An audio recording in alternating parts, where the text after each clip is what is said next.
Hello, I am live and thank you for viewing this, people. And whoever does view, thank you very, very much. Please like, subscribe, and share. Thank you again for viewing this.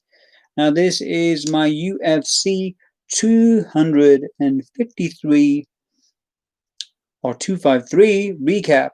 And all I can say about this is, whoa, what the hell did I just see? I was so disappointed. I'm just gonna say it. I'm just gonna talk, just say it like it is. It was awful. I found this card to be, well, it was entertaining. It was, but the last two fights were just, I guess, one, I wanted Dominic Reyes to win, so I guess that's why I was sad. And he could have won. He could have won. The thing was, it was just Jan Blachowicz is very, very improved. He's very, very improved. And then on the other side is Israel Adesanya. Paulo Costa just didn't turn up. He just didn't turn up. What the hell was that? Seriously, he thought, I know, I'll copy your Romero and I'll come and stand in the middle. Oh my gosh, seriously. Well, I don't even know whether this. I mean, Dana White said it best. If he would have, I thought he thought it was going to be the fight of the year, and it could have been. I knew it wasn't going to be the fight of the year, but I did expect a lot of resistance, a lot more resistance um, for Paulo Costa not to give up so easily. I'm speechless. I really am. I don't know where to start from. I mean, Dana White, he said it. He should have come out like he normally does, comes and strikes, goes at him, closes a distance, tried to strike and knock the head off. And I honestly can't falter that whatsoever. I think if he was himself, then he would have done it. I think he could have won it. He would have had a better shot. Although I did find that when he comes and walks on, he comes walking on straight up down the middle and he gets caught. But the problem was he did the complete. It was like the most dumbest. I'm not a fighter, so for me to say this type of stuff is you're probably thinking, who am I? Which is whatever, right? But the reality of the situation is you could clearly see there was a disadvantage when it came for Paulo Costa's reach. It was a clear disadvantage. Why would you not try to go get closer to hit him? Or check the leg kicks. If you know the leg kicks are going to come, check the bloody leg kicks, but you're not there checking the leg kicks. And I think his attack, I don't know what his attack was. I really am, I'm really befuddled. It just seemed such a stupid tactic. Initially, it seemed good because, no, his plan was to basically go in a bit and then and then the moment Israel would try to attack, he would counter. The problem with that was every time he tried to counter, he would miss, and that's what Israel said. And you're most likely to miss, especially when your limbs are going to be a lot shorter than your opposition. He had an 8-inch reach advantage. Israel Adesanya did, and you know the moment he's gonna go for like a jab, you're gonna go for you're gonna go for you're gonna stay in this out of distance and try to throw an overright hand and expect it to land. The probability of that landing is absolutely minimal, and that's exactly what happened. Oh my gosh, did you see the jabs what Izzy was doing? They were hard, man. They were hard. That's what forced him back. What I was just surprised. The best game plan for me, for my liking, for Paulo Costa's stance would have been what Henry Cejudo did to Dominic Cruz, which is chop the legs off, take the mobility. And guess what? Paulo Costa hit two big leg kicks and it hurt Israel Adesanya. Adesanya even went, nodded to show that, what is a good shot. You know what I mean? And I haven't watched the interview afterwards, but I think Israel said it himself. He said, he was using a dumb game plan. I guess really that was a must. I think that's why Dana White, like people like myself, are a lot peeved off of this situation is because Paulo Costa just didn't turn up. If Paulo Costa didn't even think, he only had one game plan. If he didn't think and then just started to strike and try to, close the distance down and, land the big shots, he would have had more chance to actually hurt Israel. If he would have just done his normal game, I have no idea what he was training with the guys in Brazil. The Thai boxers. I think the Thai boxers were just happy to get paid, and that's no disrespect to them. It clearly seemed that way. I mean, they were there on the They did a video where Israel's running away, so maybe he was trying to. That was his game plan to entice him to come in, but it just seems a bit stupid when you've got a reach disadvantage.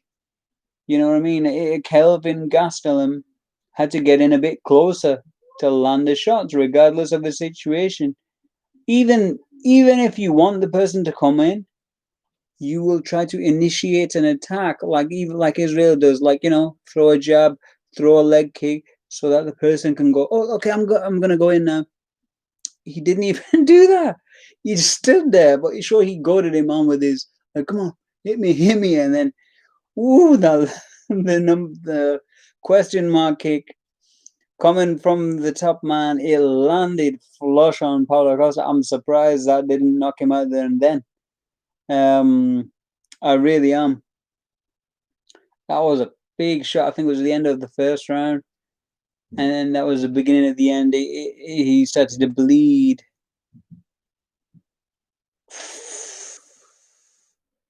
He went completely. Oh my god! He could have had a two. He could have had a. I have no idea what to say. You've got jujitsu as well.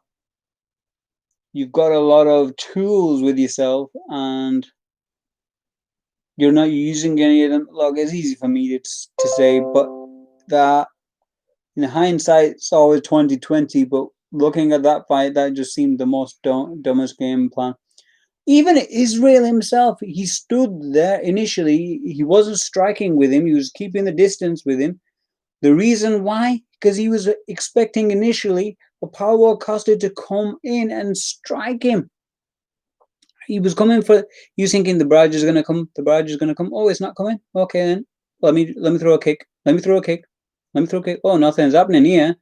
Oh, nothing's happening here. And then he just kept on throwing. Then he landed the big left kick, which actually did wobble him.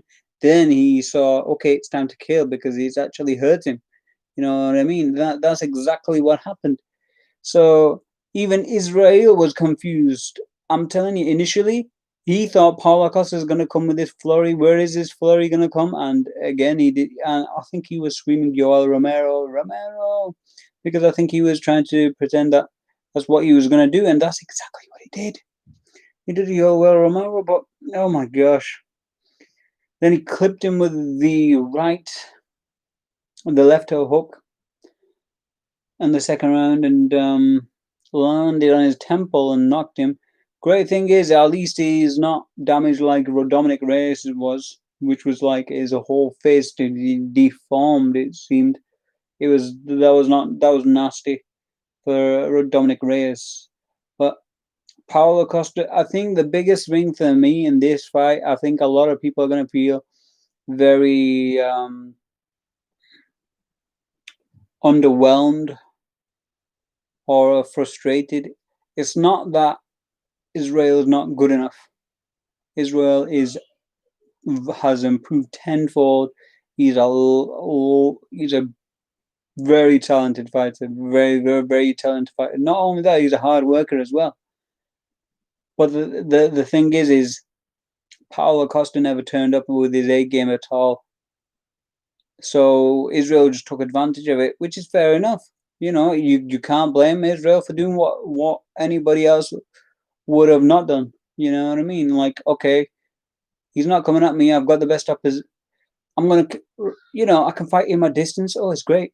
He's not gonna come in. Oh, great. I can just fight him and just strike him from distance, and then and I've got an 8 inch reach advantage. I might as well use it. Question mark, question mark. Oh yeah, it's landed. It's hurt him. Let's keep carrying on, try to finish the fight. Paulo Costa just, I don't know. Forget it, man. I think Dana White wants to forget this, and I don't blame him. And Jan Blachowicz and Dominic Reyes, I said Dominic Reyes was going to win this fight, and I was the reason why I didn't really focus on this fight too much was simply because I thought it was going to be a very technical fight, but when Jan Blachowicz is actually going to come and strike with a flurry, Dominic Reyes is going to move back and ping him on. The problem was when this actually happened, he kept on covering up, and his timing was impeccable. Really was. The thing was, Dominic Reyes, the first round, he was having a feeling out process, and you could clearly see it because it was like he was southpaw. Dominic Reyes was southpaw. Jan Blachowicz is orthodox, fighting each other. So he's trying to find his distance. Now the thing is, I don't think Dominic Reyes had a concrete game plan to fight him, to beat him, and I think this is where his problem has lied. He was just relying on his kickboxing. This is not a kickboxing match; it's an MMA fight. I just don't get this. Sometimes a lot of the guys, they fall in love with the hands and then they forget about the takedowns or any of the other avenues that they could actually use. So he was trying to feel him out. I mean, he landed some good leg kicks, and then the front kick, he was trying to land a teep kicker to his face, not to his face, to his body. But the problem was Jan Blachowicz was because he's the thing when you're fighting a southpaw fighter or an opposite fighter, hand fighter, is you're always trying to get your lead leg on the opposite side, on the outer side of your opponent's leg, right? So you have more opportunity to strike better and land a straight punch. And I think that's where the problem was. I think Jan Blachowicz exploited that, I think, with his left leg kick and landed a few big ones to his side. And the thing is, I don't blame Dominic Reyes because Jan Blachowicz is a great fighter and he was timid in the first round. Now, if I was approaching this, I would have done probably the same thing, really, but I would have tried to maybe, move my right foot more to the right and try to come straight down the middle, obviously. And, use the leg kicks more. The thing was, in the second round, he knew he had to find range, and in order to find the range and he'd have to get closer. The moment he got closer, though, he was throwing combos. Now the thing is, he did block them. Dominic Reyes blocked them very, very well. Thing was, he caught him straight down the middle. John did, messed his nose up, and continued to bomb on him, and then landed, I think it was a left hook or something like that, and then he wobbled, and then that was the end of it. He came in. I can't blame Dominic Reyes too much on that because he did try, but he tried to close the distance. But I probably would have done the same. I was only thinking the cornerman, they should have advised him to basically when you're getting in punching range, obviously the guy Jan Blachowicz throws these flurries where you can't You can't see, and obviously him ducking would have helped. And I think at that moment, a good takedown would have done very, very well. Very, very, very good for him. As well as that, clinching him, and but even the blocks, they were like that. So maybe he should have had his hands a bit more like that. But then again, it's easy for me to say because John did such a great job. I was thinking, yeah, it was probably a good time for him to get in close, and I would have done the same thing. That's the thing. When I was watching the fight, I was actually thinking I probably would have, poked in to get in closer, a little bit closer, but I wouldn't have, tried to exchange with him too much. I would have, to be honest. Then he didn't exchange too much, but then he got caught. That was the thing.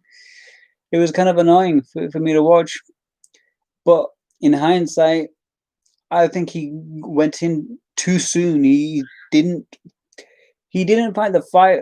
He didn't find his range properly. He didn't fight his fighting range properly. That's the problem. He didn't find his fighting range, and he went in too soon. That was it. He couldn't. So when if you're in the fighting range and you can't find, you can't find the right range to land a shot, don't go in. Or sometimes you should go in, but have a bit of a game plan. I don't know. It's easy for me to say because it's like if you do go in, you still could get caught. But the thing was, I guess he got caught with a straight punch. So I think the problem is the foot movement to the right. But even getting in close, he should have landed a lot more or clinched with him. Try to take him down. Man, damn. What can I say? What can I say about that? Now, yeah, congratulations, Jan Blachowicz. Now, let's go on briefly about the matches. Oh, the match of the night was without a shadow of a doubt Kai Kara France versus Brandon Royval. That was an awesome fight. Check it out. If you don't know what happened, it's probably better that you don't know what happened. Just watch the fight. It is an amazing, crazy fight. This is why flyweights are just watching them is just like, what the hell is going on? It's like someone on crack, and then they're going at it one, completely big time. Now, Caitlin Vera beat Cesaro Eubanks like I said she would. It was a quite boring. I thought it was a boring fight. It was a very, very boring fight. Now, people, I know they were like standing and banging, and obviously Caitlin Vera took her down in the first and the second round. That's why she won the fight. But regardless of the situation, I still think Caitlin Vera did enough to. I mean, it was a boring fight for me because it just looked so predictable. Now, Zubaira versus Hakeem Dawodu. Yeah, the rightful winner won it, in my opinion, Hakeem Dawood, because Zubair missed his bloody weight cut. And I understand Israel's frustration. Maybe it was towards this fight, but Zubair missed his weight cut, and he felt a lot more fresh initially, and he had a better timing in the first round. I to be honest with you, give it to Zubair the first round. Second round, it was a bit of a 10-10 in my opinion. Third round, I give it to Hakeem. Simple, but the thing is, Hakeem, what was that stupid stuff about? Which was like, oh yeah, come on at me, come on at me. Well, that's why you're fighting. Why don't you hit him then? You know what I mean? It was just like, oh, I don't understand that sometimes. It was a bit, when people like are screaming, well, do something then. Don't just talk about it. Now, one of the sad parts was basically seeing Diego Sanchez get walloped by Jake Matthews for 3 rounds. He almost got a submission in the armbar in the third round, though, and that almost finished the actual fight. So that was good.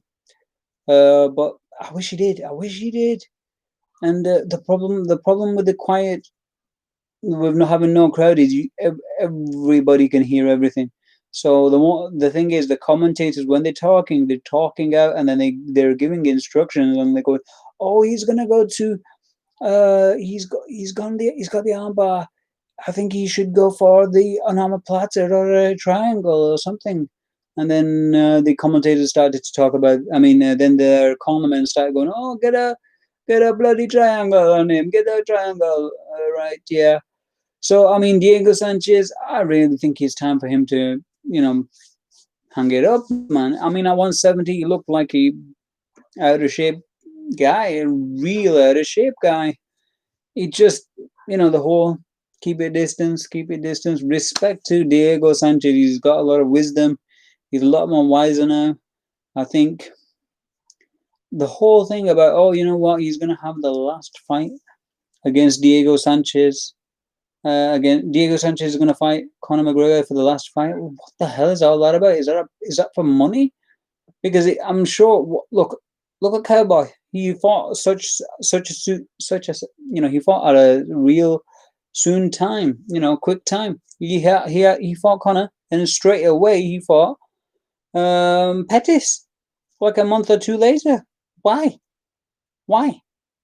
Because not because. And then the thing is, he after fighting Pettis, he fought last month. I mean, last week against I can't remember Nico Price. Why did he fight? Because he needs the money. He's clearly not getting the money, guys. So this whole mirage of, oh, you know what? I'm gonna get the big money fight now. Yeah, Conor McGregor. Yeah, I'm gonna get paid 1 million to fight him. You ain't gonna get that anything. Whoever's gonna negotiate the best, who's gonna get the fight with Conor. And that's why he wanted to pick Diego Sanchez, because Diego Sanchez is going to be perfect, to basically get his name on. So basically, he's just making a name off all these old fighters and beats them, like a warm up tune up fight. And then they basically, maybe then he has a title fight after that.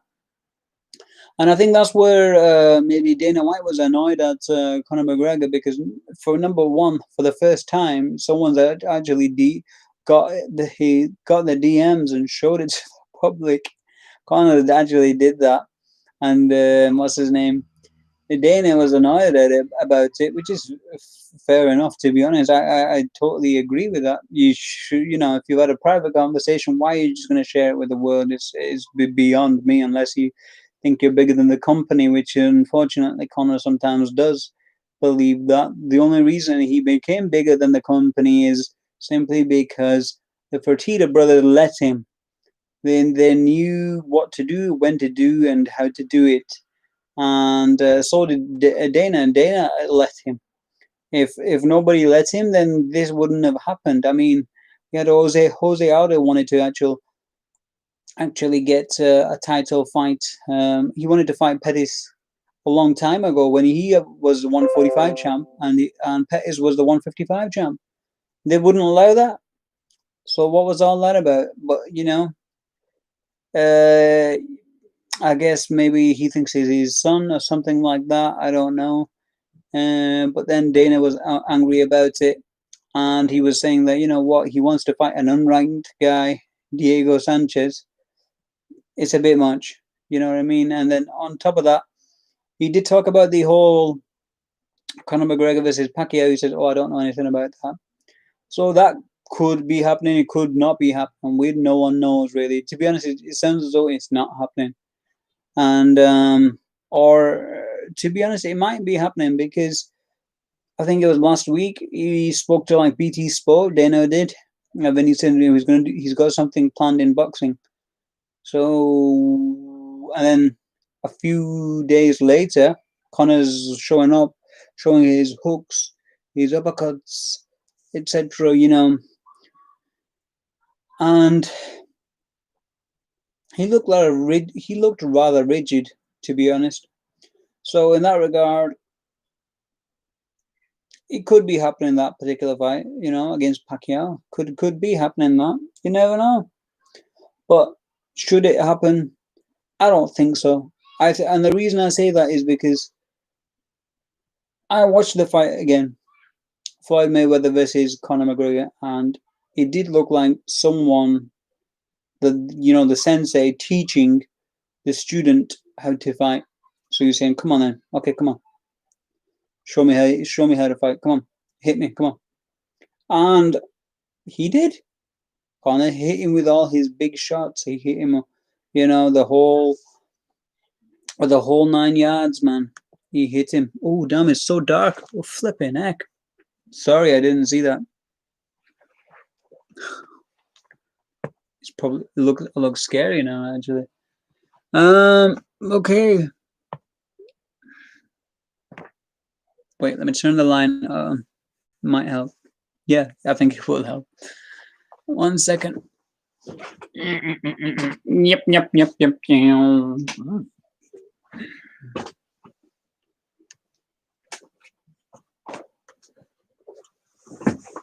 Hello. Okay, so sorry about that.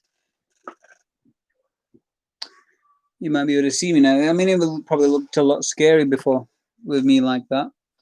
Now, yeah. So, yeah. So the whole Connor thing, right? It can happen, but guess what? Power does not translate into boxing simply because the gloves that people are using are the gloves that they're using in MMA are 4 ounce gloves. So you've got more of a chance to knock the guy out. Whereas with boxing, you're having like about what 11 ounce gloves, you know, easily double the actual weight. So you've got more less chance to knock them out. And then you're fighting a guy who's Manny Pacquiao, who's faster than Mayweather, who's clearly was faster than Mayweather. That's why Mayweather was on the defensive when he was fighting Manny Pacquiao. And Manny came out flinging away, flinging. He's still very, very, very fast. You know what? He could go the full 12 rounds with Manny, but I will say this: what's the point of it?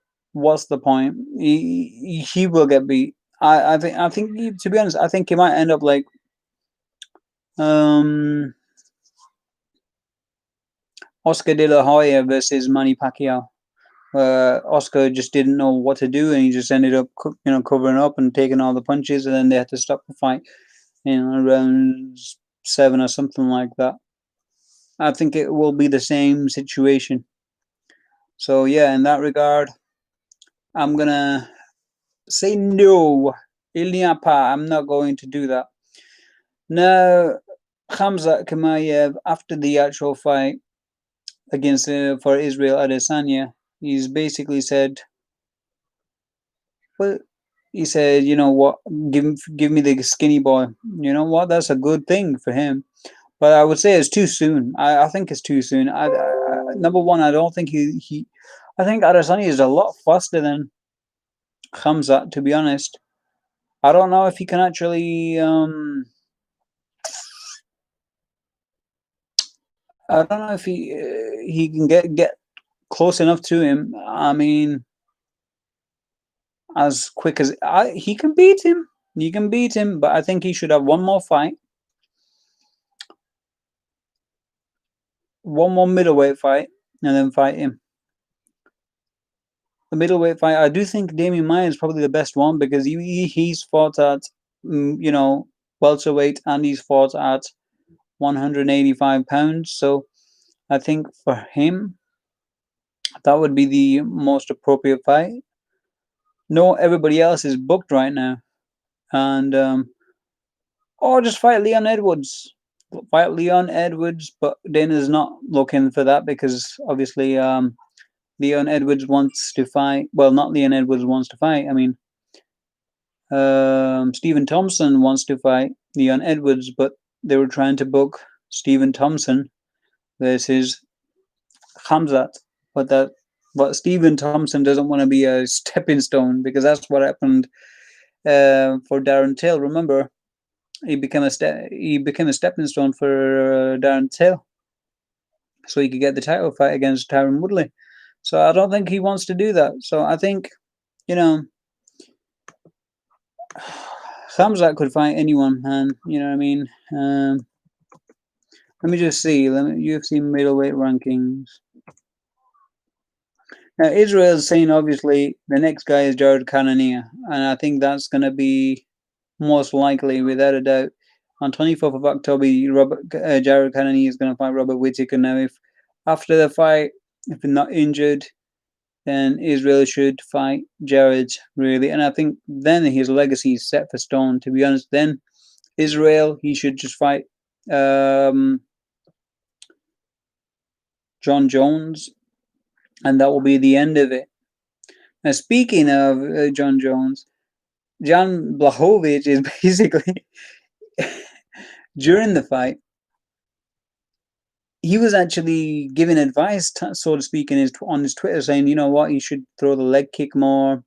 The leg kick is gonna, the leg kick, the left leg kick, left high kick is gonna be good for Dominic Reyes. He was on Dominic Reyes' side, and then boop, it was all over. And then he got called out by Jan, and he said he put a emoji of he's unhappy. Obviously, he's unhappy because it's the guy who who he got beat off, really. Who just got KO'd. So now John has said on a tweet that, do you guys mind if I go back to get my quickly get my title? That's quite funny. And I think, you know what, he should do that because all the fights at heavyweight, they're all too dangerous for him. They're literally too dangerous for him. I think, yeah, fight John Blachowicz. You might as well. It's gonna make sense because he's the new champ, and yeah, you vacated it because you were scared of Dominic Reyes, and now Dominic Reyes is not in your radar. You might as well go and get the title back. Why not? And I mean, John Blachowicz, he said he'll fight anyone.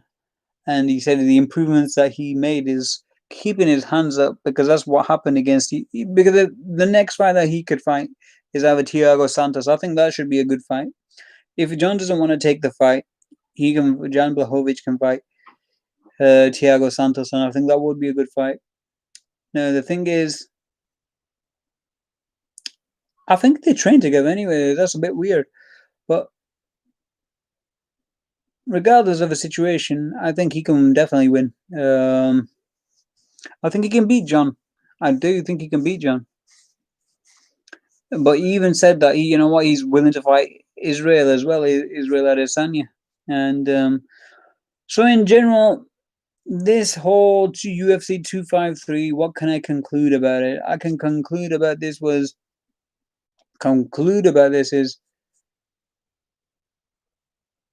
John Jones needs to go back and fight for the title, light heavyweight championship, and just get his title back, because at heavyweight he's got easily more chance to get beat. But the thing is, if he goes fights Jan Blachowicz, he really can get beat easily. He really can get beat, and I don't think it's going to be an easy fight because Jan Blachowicz, he's not a crap fighter. He learns from his mistakes. That's the thing. He learns from his mistakes, and he is huge. Did you see the size? Did you see him? He was absolutely huge, like a killer, man. It was like no wonder when Dominic Reyes got hit with the shots, it was all over. So yeah, I mean, Israel will fight Cannonier next. Jan will probably fight Thiago or John Jones next. As far as Dominic Reyes, I think he should just take some time off, mend his face. I think he's going to end up like the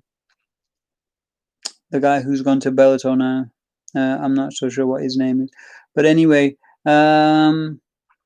yeah, onwards and upwards. Khabib versus Gaethje, that will be a good fight to watch in the future. I will talk about that some other time. Anyway, have a great day. Please like, subscribe, and share.